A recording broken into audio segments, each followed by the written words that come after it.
Election 2015. Kazakhstanis are to elect the future president. The new holidays to be established in Kazakhstan. The Gratitude Day of ethnic groups to each other will be a symbol of remembrance and gratitude to Kazakhs who sheltered millions of immigrants on their land. Why is the Mediterranean Sea turning into a graveyard for thousands of North Africans? The EU countries are seeking solutions to the problem. How to fight the corruption. A scandal associated with bribes has caused the resignation of the South Korean Prime Minister. A cycling campaign to promote a nuclear weapon-free world. Atom Project activists travel to American cities calling for disarmament. Good evening. You are watching Kazakhstan Weekly. I am Rahim Ashakbayev. Chairman of the International Information Committee of the Ministry of Foreign Affairs of Kazakhstan, Roman Vasilenko, has joined me in the studio to discuss some of the major local and international events of the past week. Good evening. Good evening. Polling stations will open and voting for the future president will start at 7 a.m. on April 26 in all regions of Kazakhstan. According to the law, today is the day of silence, meaning that we, as the representatives of the media, cannot broadcast the candidates or their election platforms. That's why we confine ourselves to the latest events directly related to preparations for the voting and the work of foreign and domestic observers. So let's check on the latest news from the Central Election Commission. On April 26, more than 9,700 polling stations will be open in Kazakhstan. Another 65 stations abroad will give Kazakhs who are outside the country the opportunity to exercise their right to vote. All the polling stations have been fully prepared 3 days before the start. The territorial and district commissions have been provided with everything necessary, as was confirmed by the Central Election Commission. One of the innovations in the upcoming election was the direct connection between the polling stations and public service centers. This has been done to ensure that every citizen who wants to vote is able to do it. Monday, April 20 was the deadline for the accreditation of foreign observers. 1,026 observers from foreign countries, international organizations, and foreign mass media will monitor the voting process. In addition, 10,000 domestic observers will monitor compliance with the law during the election campaign. The OSCE mission has already published this interim report, which noted a good job on notification of the population. The observers also pointed out equal opportunities provided to all candidates in covering their election platforms in the media. The specimen of the certificate of the president was approved on Thursday. According to the representatives of the Central Election Commission, the certificate of the president of the Republic of Kazakhstan, elected by special election on April 26, will be issued based on this sample. So, Roman, we know that by the virtue of your official duties, you meet the foreign observers. Can you tell us what opinions and preliminary estimates they express? Sure. So far we hear only positive remarks, and if there is any criticism, it's very constructive. Mostly the comments are about the very good organization of the election process, the very intensive outreach campaign by the Central Election Commission, sort of the Get Out the Vote campaign with SMS messages coming to every user of the cell phone, with local authorities trying to inform the public about where exactly the polling station is.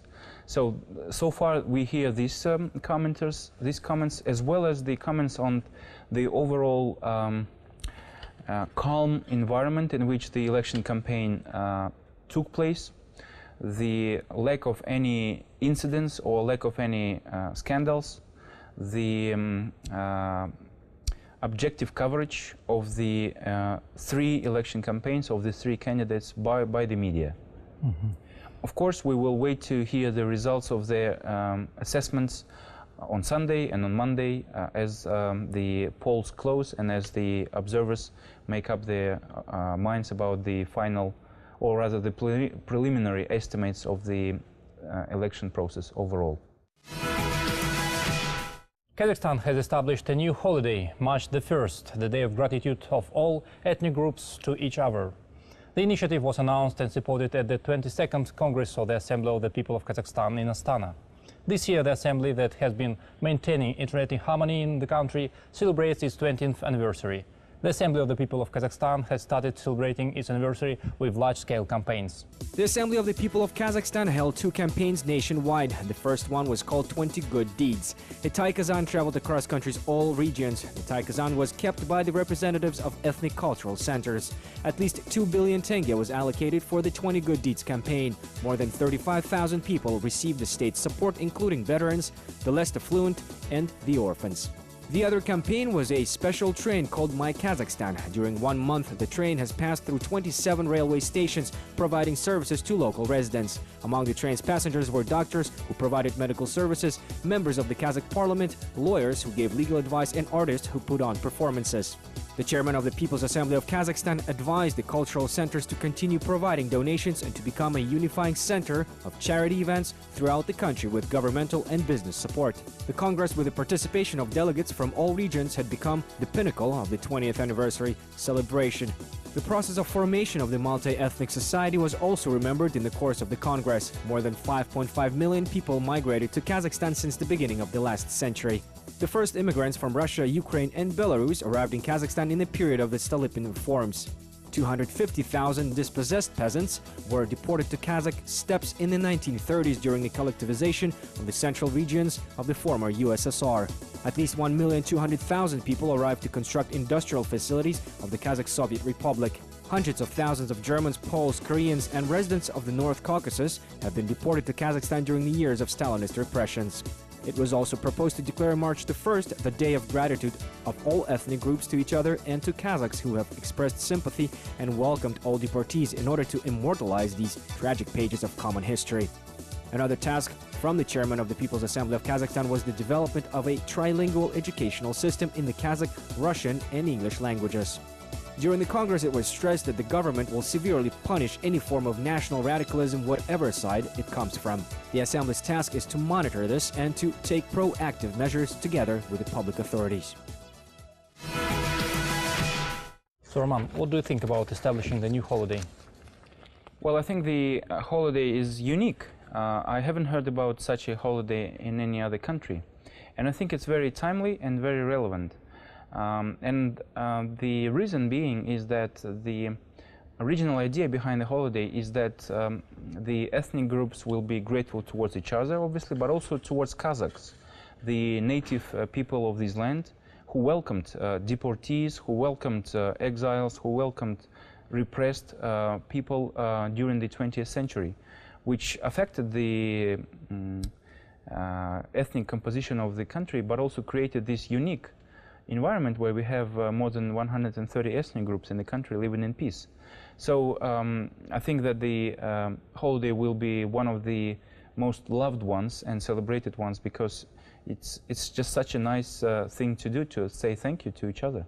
And it was said that during the Congress that the main task of the Assembly was to prevent politicization of ethnic relations. What does it mean? Well, it means that basically the country needs to continue the overall successful policies that have been implemented since independence, and that's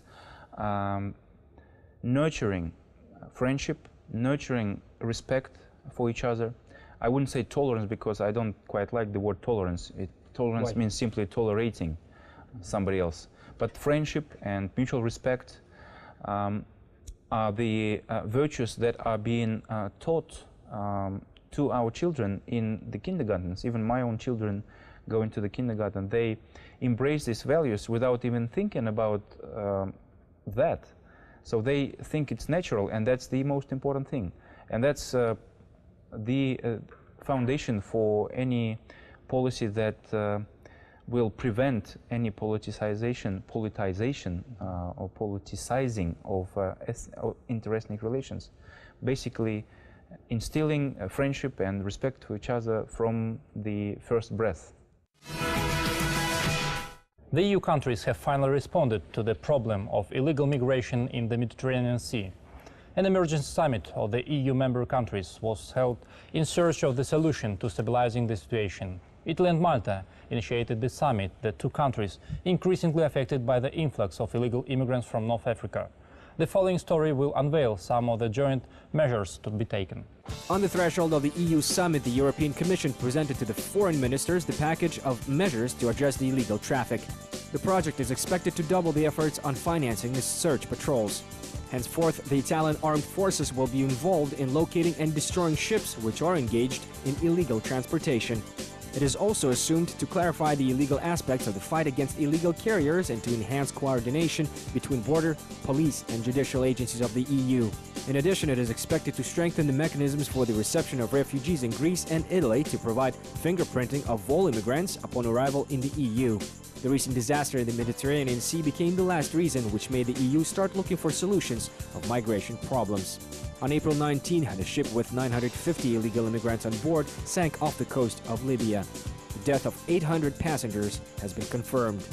This disaster was the largest of those that occurred with the illegal immigrants in the Mediterranean Sea. Since the beginning of this year, the number of drowned people reached 1,500. The Italian government has repeatedly drawn attention to the urgent issue of illegal migration.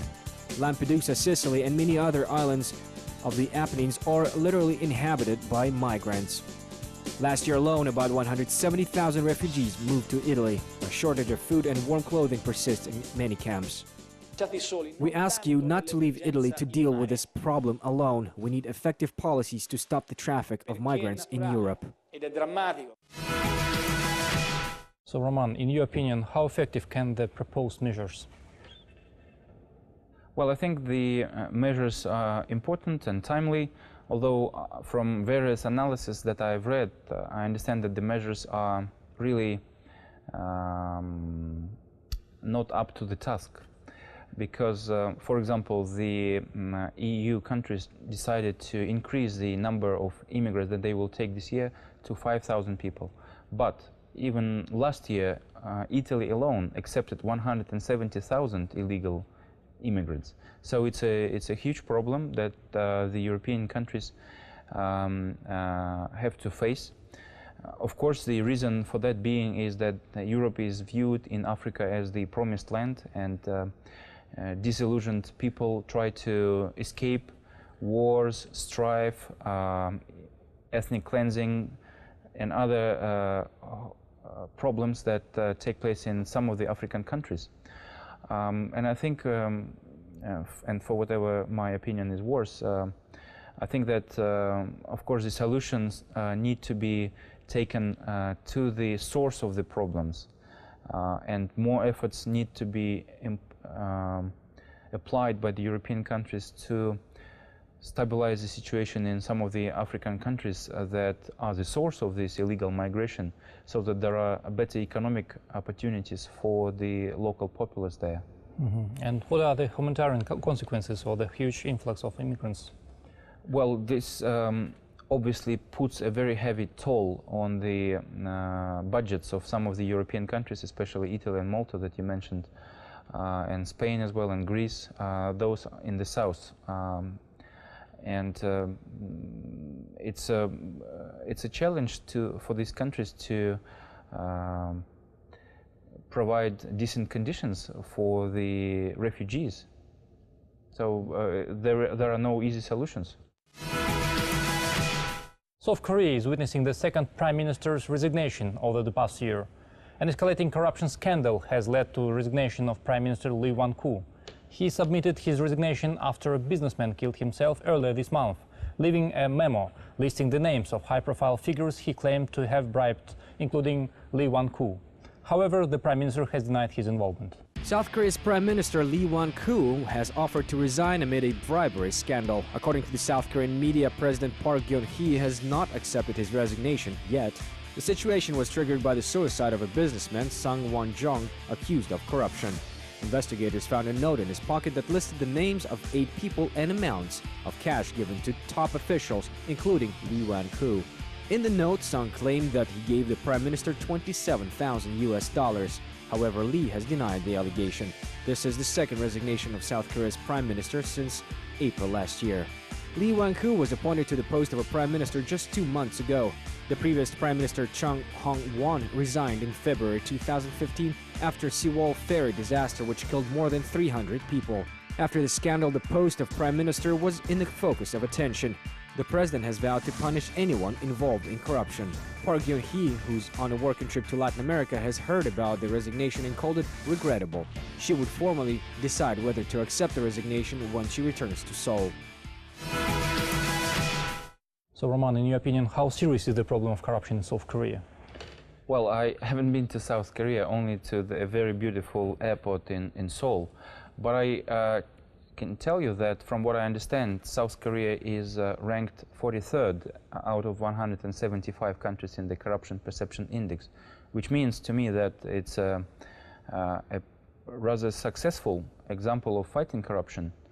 Of course, no country is immune from corruption, and it's important to look at the efforts that the government is making and the society is making. And I haven't heard of South Korea as the most corrupt country in the world. So, and the ranking confirms 43rd out of 175. So I think it's perhaps even useful to look at South Korean examples in terms of how they fight corruption, in terms of legislation they introduce, and in terms of the efforts in society that they institute to prevent corruption. Kazakhstan calls on the global community to abandon nuclear weapons. The Atom Project representatives who are committed to ending nuclear weapons testing around the world have organized a cycling race across the United States. The Bike Away the Atomic Bomb campaign started on the 21st of April from the Capitol Hill in Washington, D.C. and finished in New York 3 days later in front of the UN headquarters. Nearly 19,000 items of nuclear weapons have been kept in the arsenals of nuclear powers for decades, and thousands of them are ready to be used. Kazakhstan has become a recognized leader in nuclear non-proliferation and disarmament. The country has initiated significant changes and has been an example for many countries. The Atom Project was one of such initiatives. Its goal is to raise people's awareness about the terrible consequences of nuclear weapons testing, as well as promotion of the entry into force of the Comprehensive Nuclear Test Ban Treaty. Today, almost 160,000 people supported the online petition worldwide as one of the ways to urge world leaders to renounce nuclear weapons. Kazakhstan continues to promote the project worldwide. Recently, the representatives of the Atom Project have organized a cycling race across the U.S. in order to urge Americans to get rid of weapons of mass destruction. The Atom Project participants arrived in Washington together with the representatives of such organizations as Mayors for Peace and Bikes for Peace. They met with Kazakh ambassador to the U.S. Kairat Umarov in the Embassy of Kazakhstan in Washington, D.C. to share their plans. At a meeting with students in the Johns Hopkins University, the honorary ambassador of the Atom Project, Karibek Kuyukov, emphasized the horrible consequences the nuclear testing had on the peoples of Kazakhstan, the testing that had been conducted for 40 years. In total, 456 nuclear tests have been conducted at the Semipalatinsk nuclear test site in the eastern Kazakhstan. More than 1.5 million people have been affected by premature deaths, diseases, and birth defects. The Atom team gathered in front of the U.S. Congress and with the slogan, "Wave goodbye to nuclear weapons," was off to New York. En route, the activists met with residents of Baltimore, Wilmington, and Philadelphia.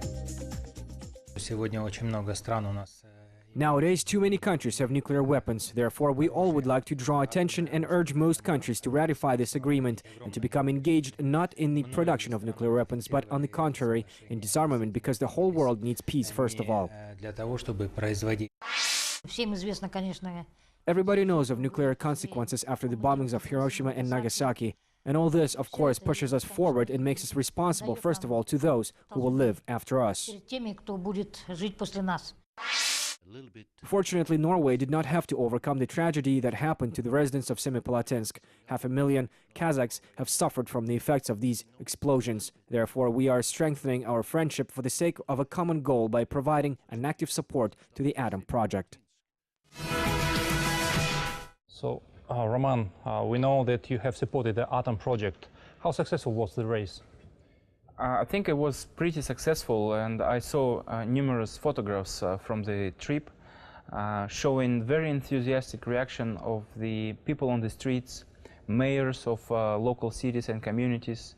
Mayors of Wilmington met with the bikers. I saw very enthusiastic response from the UN officials with whom the bikers met as they arrived in New York. And everywhere they received a very warm response to the message that they carry, and that is that the nuclear weapons testing must stop, nuclear weapons testing so far is still legal in the world, as there is no legal treaty in force that bans nuclear weapons testing for good. There is such a treaty, a comprehensive nuclear test ban treaty, which was signed by 183 countries and ratified by 163 countries, but it's still not in force. And that's exactly the thrust of the campaign of the Atom Project and like-minded campaigns, to urge the people on the streets, in schools, in kindergartens, in universities, at factories, elsewhere, to urge their leaders to make sure that the treaty enters into force. And for that, we need the signature and ratification of 8 more countries, and the names are well known. That's the United States, China, North Korea, Iran, Israel, Egypt, India, and Pakistan. What other activities are planned in the future? Well, the Atom Project is a very active campaign. It has an online presence. The website receives signatures of supporters from around the world, and already 160,000 people from more than 100 countries signed the online petition. In terms of the next events, there are big events planned for September, when the global leaders will gather in New York for the 70th anniversary summit meeting of the United Nations. Mm-hmm. Thank you very much, Roman, for being with us tonight. Hope to see you next week in our Thank you so much for having me. Finally, here is a brief preview of the events of the coming week. On Monday, April 27, the preliminary results of Sunday's presidential election are expected to be announced. On Tuesday, April 28, Beijing will host the meeting of the Council of National Coordinators of the SCO member states. On April 29, ASEAN Transport Ministers meeting will be held in Riga. And on Friday, May 1st, citizens of our country will celebrate the Kazakhstan People's Unity Day. We will discuss this and other important events in our next program. Thank you for watching. Best of luck and goodbye.